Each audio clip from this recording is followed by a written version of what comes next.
Welcome to the Stash Cast, where innovation meets real estate. Let's dive in. Keith, thanks so much for joining me today. I appreciate it. Thanks for your time, Stash. Anytime. Absolutely. So you and I had a brief discussion as a lead up to this call. So I know who you are, but for the listeners at home, why don't you tell us who you are and what you do? Sure. I'm Keith Lewis. I'm the founder of Carbon Neutral Growth Fund. We're based in West Palm Beach, Florida. I'm raising money to build steel frame, energy efficient housing in the West Palm Beach market. They're steel frame homes, so they are hurricane impact resistant. They are fire resistant. And when I started this journey, I was looking for something that was suitable for this market. I was looking for something that was cost effective, actually.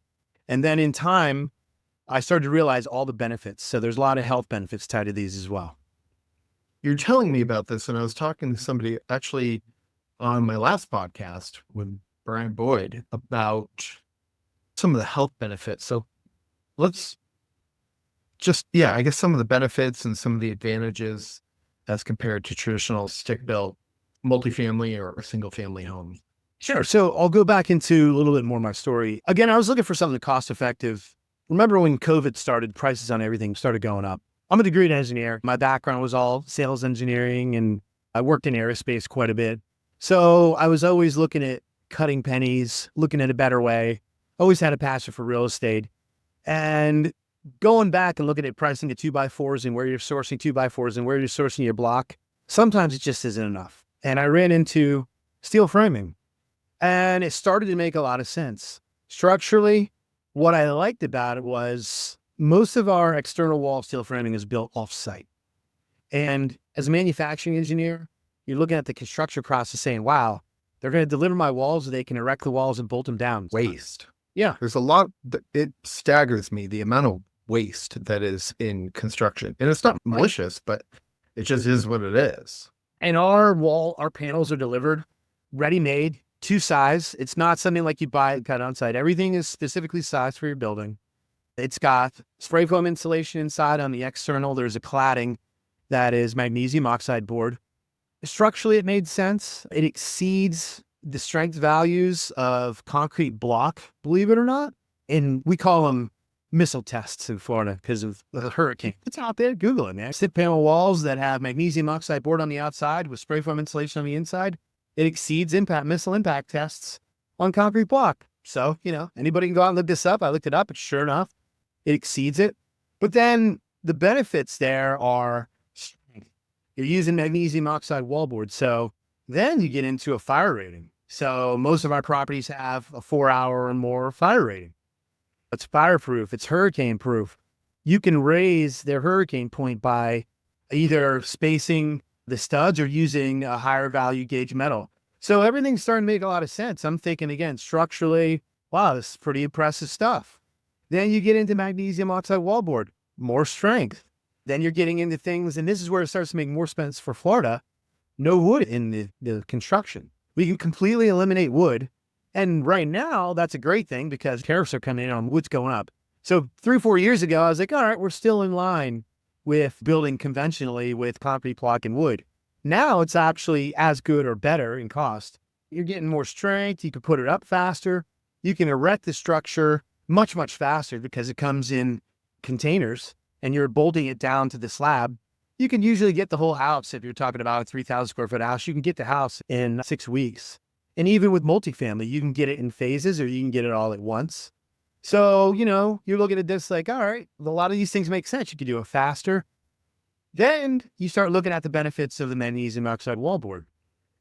Doesn't absorb water. If you're typically using wood cladding on the outside of a house, or it's stucco with maybe furring strips or wood around the windows, or you get into the inside where you're using drywall, magboard doesn't absorb water. And yes, that's one part of the process where it's going to cost you probably 30% more. But, your drywall buy over the cost of an entire house going up 30%, it's not a deal killer. And at that, your drywall guys should be charging you a little bit less. And again, you're going back into the speed concept of this. You're going to be a lot faster because the steel framing is going in, then the magnesium wallboard's going up. And then let's get into the magnesium oxide wallboard now. Fire resistant, doesn't absorb water. And back then, the engineer said, yeah, it's hypoallergenic. And at the time, get into your structural mind of a build, you're like, whatever, who needs hypoallergenic wallboard? Fast forward to now, when you're marketing the home and you're getting in front of the decision makers buying a house, how many people's kids have allergies? How many people have allergies? How many people have COPD? How many people have breathing issues? And all of a sudden it's, wow, this is a game changer. It has all these benefits, and the build itself is within reason of building a concrete block home with wood reinforcement for the roof and just drywall. And we've eliminated the wood, and we've changed from drywall to magnesium oxide board. And then you're picking up all these benefits: hypoallergenic, great breathing air quality, zero wood. And as a Floridian, I'm sure you've seen the news, our insurance is insanely expensive. So when you start building a property that has a 4-hour fire rating, you don't have drywall that can't rot, you don't have wood that can rot, you can't have a mold problem because it's inert. Mold won't grow on magnesium oxide board. So back to the health aspect again, you can never grow mold in one of these houses, even if there's moisture, because everything's inert. Mold won't grow to it. So these were some of the benefits at the time. And now the market's changing. All this stuff is built in the US, except for the mag board. But even with costs on the tariffs, it's only 30% more than drywall. Your cost is in line with the conventional construction method. But then you bring in the speed of construction. We're a little bit faster. So all these things putting together, and people ask me all the time, wow, where do you get this? Obviously, it's not a product you can go buy at Home Depot, but there's plenty of suppliers throughout the entire country that carry this in stock. And if they don't have it in stock, they can get it fast. And then as far as the guys that do metal framing, there's several of them in the country. I have my favorites, and that is Performance Building Solutions out in the middle of the state. If anybody wants the name of Todd at Performance Building Solutions, they can always message you. I can. Shout out to Todd. It's all commercially available. I didn't create this technology. I'm just utilizing it and putting it into work. There's a lot of other advantages there. This is how far we've come in 3 years. So now we're building with this. We want to do some multifamily projects with it now. Todd, the engineer there, has done multiple multifamily projects with this. And any coastal areas, I honestly can't think of a better product to use. You're looking at engineering that exceeds Cat 5 hurricane ratings. You've got moisture values that you're not going to have to worry about drywall absorbing moisture. You're not going to have to worry about bugs. Decreases the probability of fire. So again, there's a lot of inherent benefits. Sounds amazing. So how is the magnesium oxide board inert to mold? Is it different than sheetrock, where sheetrock, has that paper outside on each side of it, and it's a sandwich with pressed gypsum on the inside, and that can just hold water. And so the magnesium oxide board just doesn't hold any water. You don't have the paper to begin with. Holds water too. A lot of people that haven't been in construction, but this is more similar to a Durarock product than a drywall product. But there's not paper on the outside. It's much, much harder than Durarock. Nice. Piece. So you can see the end's actually shiny. Yeah. This is the part where you mount against the wall. It's reinforced, but it doesn't absorb moisture. And because when you put this up on the inside, it's easier to attain a level 5 finish. So once your drywall guys have used it, you could typically get a better price for installation because it's so easy to attain a level 5 finish. Your gears are turning. I know what a level 5 finish is, but why don't you tell everybody else? It's level 5. Okay. I'll do my best to break it. Or if this were drywall, you could break it. Oh, you snap that. Yeah. Snap it in half. It's really hard. So how, like in regular drywall, they mud and tape. But so how do you cover the seams on it? It's the same way. They still mud it. We prefer using the mesh. You can use anything you'd like. It's still screwed in. Still go with typical installation procedures, leaving it 1/2 inch off the floor. And then, of course, on the other side, in applications like the floor, we actually screw and glue to prevent squeaks in the future. So we actually have a 3/4 inch product that we use on the floor. So the whole thing is covered in that mag board. Yeah. So Correct. that's your subfloor too? That's our subfloor, yeah. 3/4 inch, tongue groove. Huh. A nice finish, extremely durable and hard. No squeaks and noises from your floor once it's installed. You'll never have any out of this product. You'll never have a problem with rot or moisture or mold. Wow. That So sounds great. for context, let's let everybody know that the last time we were on the phone, we were talking about a property that you were flipping. So I mean, right now with conventional construction versus mag board versus steel versus metal, one of the interesting things there is a lot of people immediately default to, oh, it's a new construction technology. Not really. This is literally the same as building with wood. 16-inch on center, 24-inch on center, meaning that's the spacing of the stubs. We're just doing it with steel. So it's same thing as a wood home, but 16 on center, and it's steel with mag board rather than wood and drywall. So one of the things I had to do because of the learning process that is new development, we ended up having to put a special UFG ceiling system in that was UL fire rated for 4 hours. Is that a UL fire rating on it? Yes, it still has a UL fire rating. When you buy this, you actually get a spec sheet from multiple manufacturers. There's Magboard, Semrock, several of them. You'll actually get a white paper or a search sheet that it adheres to these standards of manufacture. Now, on the side of the fire rating, your engineer is going to work the fire rating in when he does your structural design, and he's going to say, this is rated up to 2 hours, 4 hours, 6 hours. But your engineer is going to be able to do that using the specs off the sheet for the Magboard, and he'll be able to calculate that based off of those metrics. That is awesome. Yeah, because otherwise we had to do a special, essentially a drop ceiling that then had 5/8 drywall below it, and then a double layer of subfloor underneath to be able to create that 4-hour fire barrier, and then stuff it full of mineral wool insulation. The Stash Cast is brought to you by Needle. What if you could use data and analytics to predict real estate transactions? With Needle, you can. Check it out at needle.us to learn more. So I know a lot of the engineers working with the product, and right now, I don't know how it is in your state. I know a lot of states are different, but when you get above 4 units, I believe it is in Florida, you have to have fire suppression.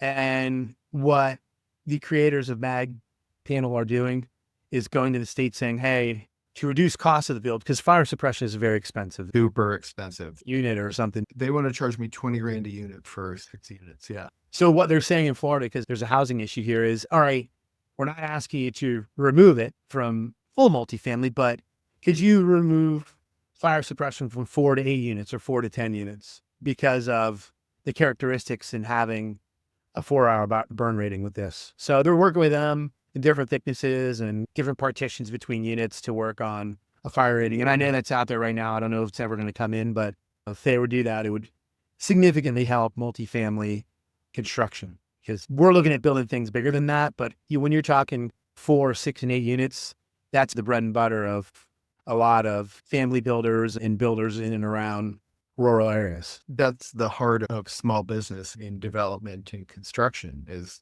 that type of product. Not everybody's out there. They may aspire to, but not everybody's out there building 250 units and stamping them out like Model Ts. But with the modular aspect of what we're doing, we can even force down the construction costs on multi-unit because of the... When you're talking about getting the walls essentially prefabbed, could they also at the same time, and I'm sure the answer is yes, it's just have they done it, but could they also in the electric and other like the internet boxes and things, and even just wire them too? That would be amazing if they could do that. Great question. So, of course, this isn't my cup of tea. That would be on the engineering side. However, I can get a little dirty about it, and that is on residential and multifamily construction, when they're making this and basically shipping it to you, you get the blueprints of the location. It's literally A, B, C, D, E, F, G, right around the foundation. The wall units are clearly marked. Initially, when you look at different manufacturers of this out there, some of them are foam, some have wood, and all you have to do is hit it with a hot wire for the electrician. You know, that's going to drive your electricians and plumbers crazy. Why we went with this particular brand is because number one, it's steel. There's no wood. And number three, when they do wall units, coincidentally, I have a wall unit here. Yeah. So when they bolt it down, Hold it up to the camera. where they bolt together, Yeah. already have holes for electricians and already have Oh, for plumbers. it's like a conduit line. Correct. So when Yeah. everything together, the plumbers can go in there and rough everything out. Electricians rough everything out. Right. All the structural areas. It helps the electricians and plumbers rather than making their jobs a little bit more difficult, because there are wall systems out there that require the plumbers and electricians to cut into it. That compromises the structural integrity of it and almost defeats the purpose. Yeah. And plumbers and electricians are prima donnas and they don't like to do it. We're just trying to, the engineers thought about that and they're actually making the plumber and electrician's jobs easier on the rough. Again, these are things where you're actually pushing the cost down rather than adding to your scope of work, which I really liked from the front side. When he told me all of this was already cut out and everything's already set up, they know what it is. They overlay those plans, make sure there's already pre-drilled holes and slots for the electrician and plumbers. So again, made it easier, more cost effective. And that's one of the reasons why I went with it. How many units or homes have you pulled off so far? How many have you? We were in a JV partnership with a manufacturer. So I've been involved in several of their builds. We have 2 of our own homes going on right now here in West Palm. And we have a couple other lots that are under contract and we're on our way over to them. So shortly we'll have a lot more pictures of them. Right now, I'm personally working on a multifamily that's out west of our airport. It's 48 units.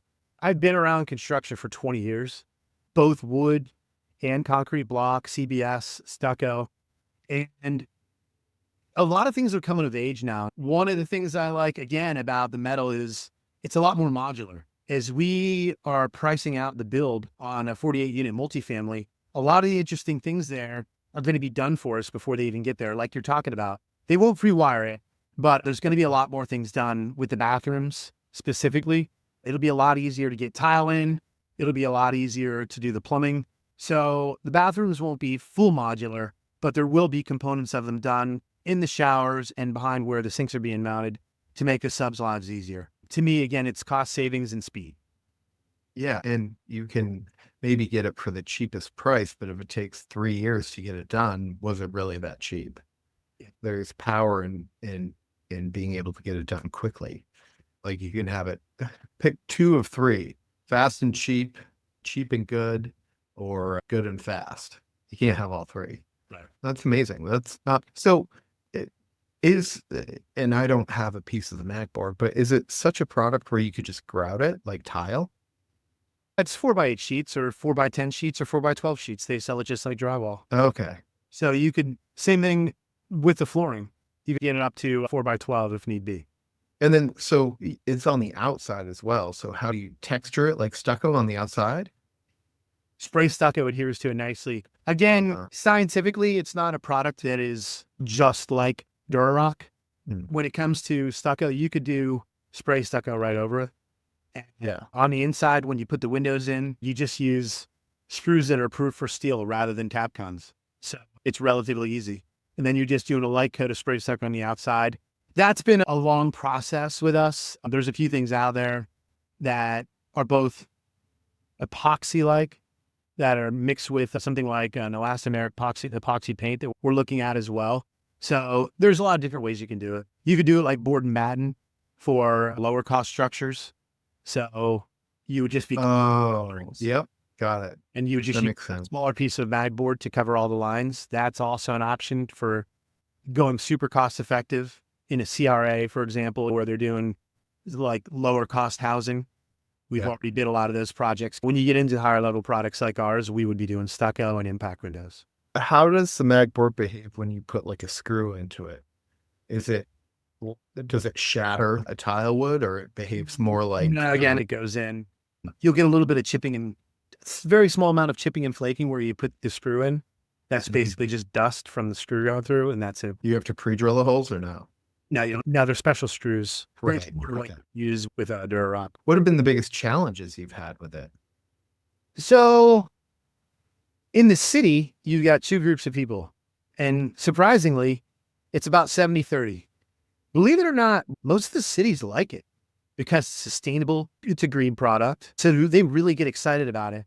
But sometimes you have some problems with some outliers that are old timers confused about it. Everywhere.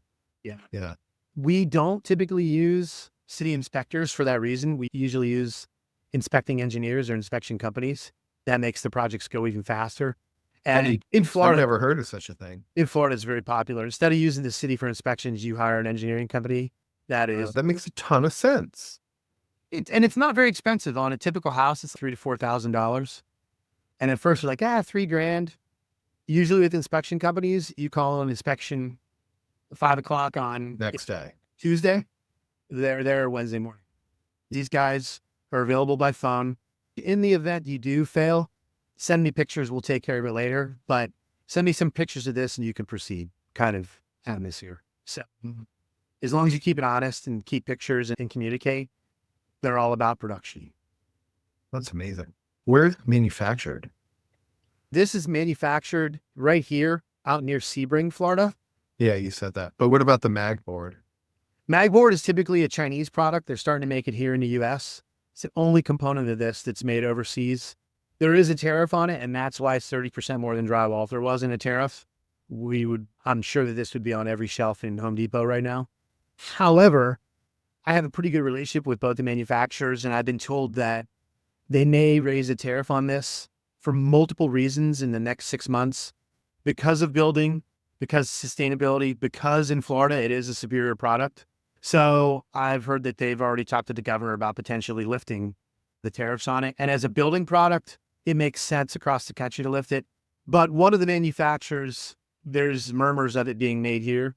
I don't know where it's going to be made, but I've heard that there's strong possibility it could be being made here very soon. I imagine if USG or Sheetrock, the company, get into it, then that's the whole point of the tariffs, is to onshore manufacturing, whether you like it or not.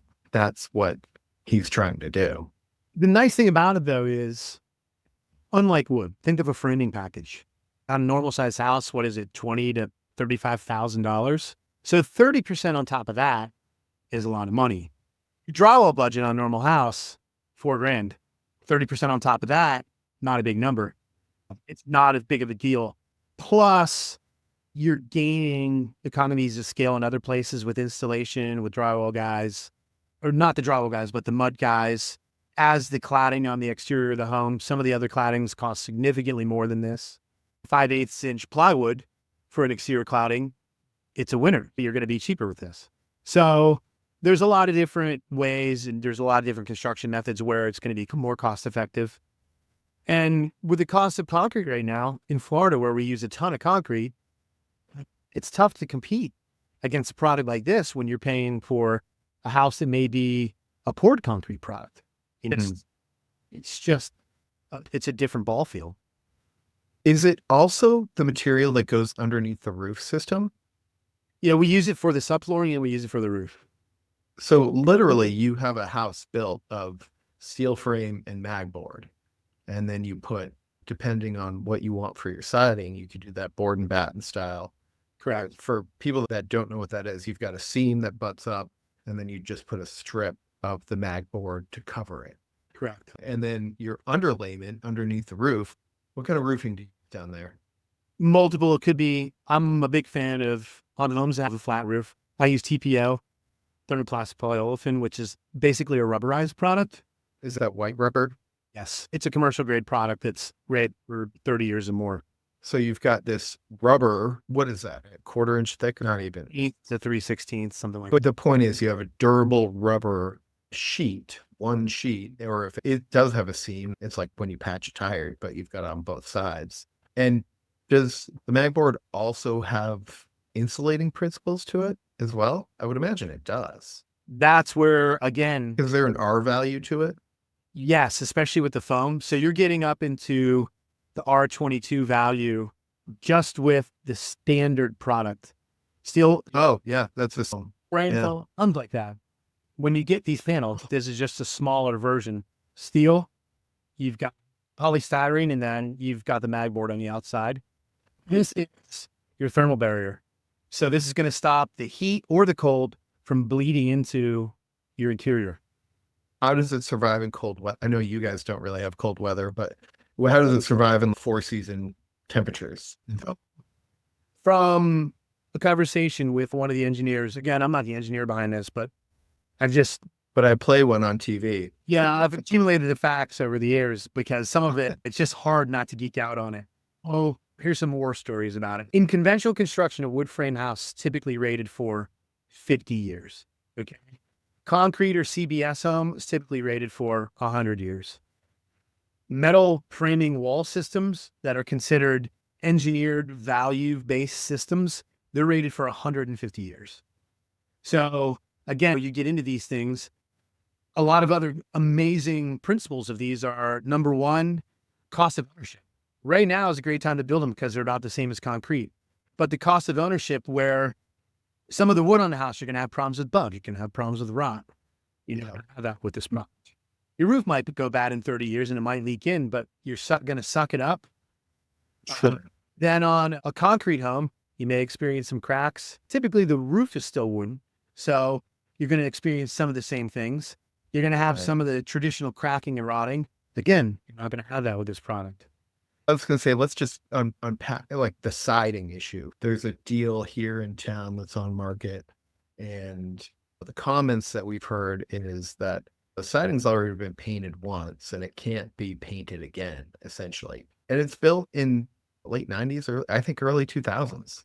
So it's okay, it's 25 years old max, and you got to replace the siding. Whereas what you're saying is, yeah, you just spray it with another layer of paint. Yes. We use an elastomeric Sherwin-Williams product that already has, I believe, the standard warranty on the Sherwin-Williams elastomeric paint. I believe the standard warranty on it's 15 years. Sherwin-Williams is a great company. I've been using their products on my deal, and they've been so great to work with. So that's, Shout out to Sherwin-Williams. that's what I mean. When you're looking at the cost of ownership is rock bottom. We've done calculations where the homeowner saves in excess of $200,000 over 30 years. The cost of ownership in Florida is different than it is in Ohio, but in typical calculations that we've done, it typically exceeded $200,000 for cost of ownership over. That makes sense. Yeah. We're selling a house right now that they put this on in the 90s, and that had to be completely taken off because it was a bad product. Let's play the scenario of what happens if you get a tenant that is upset with you and decides that they're going to put holes in the wall, maybe their fist or their head. I don't know. Maybe they're throwing chairs around. How is it to repair it? It's the same as a drywall repair. This isn't As they should. from punching a concrete block wall. Put a ball peen hammer through this, it's going to hurt you pretty bad. So it's a great fit for multifamily. Yes, it really is. And if somebody were to do a proper repair where they cut it out and use furring strips and screw another piece in, that's a 50-year fix. If they cut it out and fix it properly, then, you know, you're right back to square one. You have something that's structurally rigid and somebody's going to break their hand, unfortunately. Let's go. Yeah. Have you looked into any? I bet if you could do a 4% LIHTC deal with this, or you use the 4% credits, and if you could figure it out on this 48 unit, then you can rinse and repeat, not only in Florida, but nationwide if you want. We weren't even there yet. The one thing we didn't talk about yet is the energy efficiency. Let's go. Right? Because you have this thermal break, and I'm going to talk about some of the properties that have been built. You've got air conditioning. In Florida, I think mandatory now, it's either 18 or maybe, I don't know, 20 something SEER as the least efficient number you can use. But there's a property that was built with our product up in Jupiter, normal size house. I think it was 1,600 square feet, and had the normal amount in the walls, which is basically like roughly an R22, and spray from R30 in the roof. And his electric bill for his air conditioning is $40 a month. Now, mine, I'm in a home that is well insulated, and my electric bill is still $180 a month. So the energy factor is major for multifamily, where there should be a play for whoever's doing it to include the electricity, because they're going to charge them $100 a month for electricity or whatever, because they're going to make out very well on it. Know what else you might want to explore is being able to use PACE financing in development, because they're all about like green and energy efficient solutions. And that's a part of the capital stack that they play in. And so I wonder if you might be able to use that as a lending program. I'm going to get you really excited now, Stash, because I know you love multi, man. But don't forget, this qualifies for a lot of tax incentives from the federal government. So this is considered green construction. So the U.S. Department of Energy will give the contractor $4,000 per door. Okay. A subsidy. Tax credit. Tax credit. Still a good thing. And a lot of people don't realize this, but it's not hard to get the Energy Star tax credit either, which is about another $2,200 to $2,400. All appliances are Energy Star rated now anyway. But if you go out and get an engineer to analyze the project to meet the Energy Star guidelines, but if you use energy efficient appliances that meet Energy Star, the air conditioner is Energy Star and the hot water heater is Energy Star, each unit is also eligible for about another $2,200. So you're already out to roughly over $6,000 to potentially $6,500 per unit in tax incentives. So after you build this and everybody starts to depreciate everything, you got another $6,000 coming back per unit. Up front in year one. Yes. But then there's all the energy efficient benefits as well to the homeowners. The homeowners are going to be paying, especially in multifamily, but their electric bills are going to be nothing. Yeah. The deal I've got, we insulated the shit out of it. And I go in there when it's been cold at night and warm during the day. And I walk in and it's, damn, it's cold in here. You know, that's a real thing, not to the extent that your product is or what we're talking about here. But yeah, it makes a big difference as compared to old, essentially functionally obsolete product. Some of the stuff that we're selling is 50, 60, 70 years old, and it can't compete from a tenant experience as well as an ownership experience, because there's always something that's going to go wrong with it. So if you can have materials that are going to be lasting and sustainable for even 100 years, 50 to 100 years without having to be replaced, Right. that's a huge win. And the structure, we're in Florida. So the structural stability of this as well for hurricanes, the engineer that designed this product that basically manufactures the metal framing, he has several of these units in the Bahamas, and they've weathered numerous Cat 4 and Cat 5 hurricanes without even blinking in. In the recent storms that happened over in the west side of Florida, a lot of the things that have been going on over there, there's another builder that used this product and their communities made national news. I believe, what's the name of the community I have it earmarked here? I love giving props to other builders. Where is it? Oh, Hunters Point over in Tampa near Anna Maria Island. There's a multifamily over there called Hunters Point. And it was recognized in the news several times after the storms went through and there was chaos in Tampa. Hunters Point was on the news as, hey, look at this place, made it through the storms, completely unaffected. So it's a testament to this product. It makes it through the storms, no problem, no rot, no mold, no nothing. So it's out there. And the more people that build it, the more recognition it's getting. Because everywhere it goes in, it's either in the news or it makes it through a storm and comes out the other side with 5 stars. That's great. Good stuff. Magnesium Oxide Board. Interesting. Yeah. I sent you the white paper, so feel free to post it in the comments, capture of Magboard. And it lists, Put it as an attachment with the Substack there you go. post. Glad you've enjoyed it. What else? Yeah, I definitely have. No, there's a lot of possibilities to be had with this. Predominantly in the coastal regions, because where they're getting nailed with high moisture climates and weather events, I just think it's a no-brainer. I was even thinking in like the rebuilding in Asheville, for instance, if there was a lot of flooding and these things nothing's going to be completely weather resistant, but if it's much more weather resistant than a traditional stick frame, because it is neared steel construction, well, that might be something to consider, especially if it's virtually the same price and you're getting a better value, I think, for your money. You're comparing steel to wood frame. With the tariffs, let's see what happens with wood. But typically, it's tough to compete with wood frame because it is so cheap.